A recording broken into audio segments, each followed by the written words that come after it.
जय सियाराम स्वामी भक्तांनो, मी तुमच्यासोबत आज एका ताईंचा अनुभव शेअर करणार आहे. ताईंचा असा अनुभव आहे की संत संघ गावामध्ये चालू होता आणि संत संघाला ताईला जायचं होतं. ताईंच्या गावी गुरुवांचा संत संघ असतो. संत संघाला जायचे त्यांचा टायमिंग होता की 8 ते 9.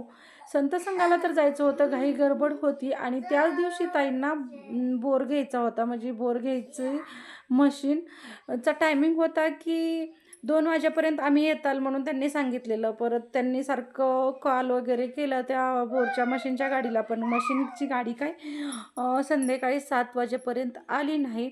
आणि ताईंना गडबड होती की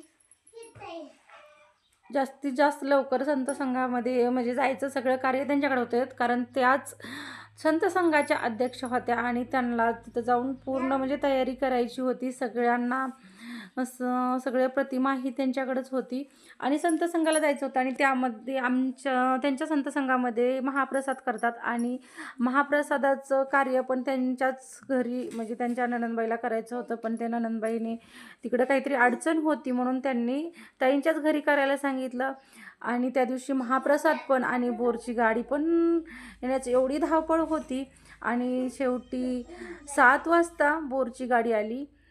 जवळजवळ 7ला गाडी म्हणजे जागेवर लागली. त्यानंतर ताईंना जायची घाई गडबड, कारण घरातले सगळे संत संघाला चालले होते. ताईचे वडील आले होते. ते वडिलांना आणि सासऱ्यांना म्हणाले की आम्ही जातो आता, तुम्ही फक्त लक्ष द्या बोरच्या गाडीकडं.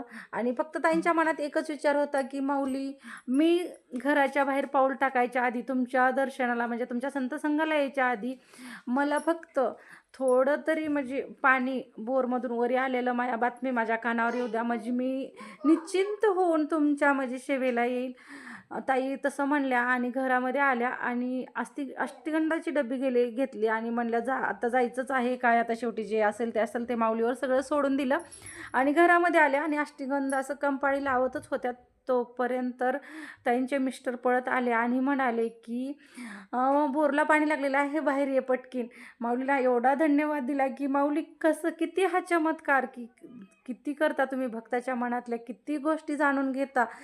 अक्षरशः ताईंच्या डोळ्यामध्ये पाणी आलं आणि माऊलींचं कार्य जास्तीत जास्त वाढवण्यासाठी. आणि ह्या ताईंचा अनुभव तुम्हाला कसा वाटला ते कमेंटमध्ये नक्की सांगा. आणि असेच माऊलींचे आपल्या नरेंद्राचार्य रामानंदाचार्य गुरूंचे माऊलींचे जगद्गुरू नरेंद्राचार्य यांचे अनुभव आपल्याला ऐकण्यासाठी आपल्या चॅनलवरती लाईक शेअर आणि कमेंट्स करा.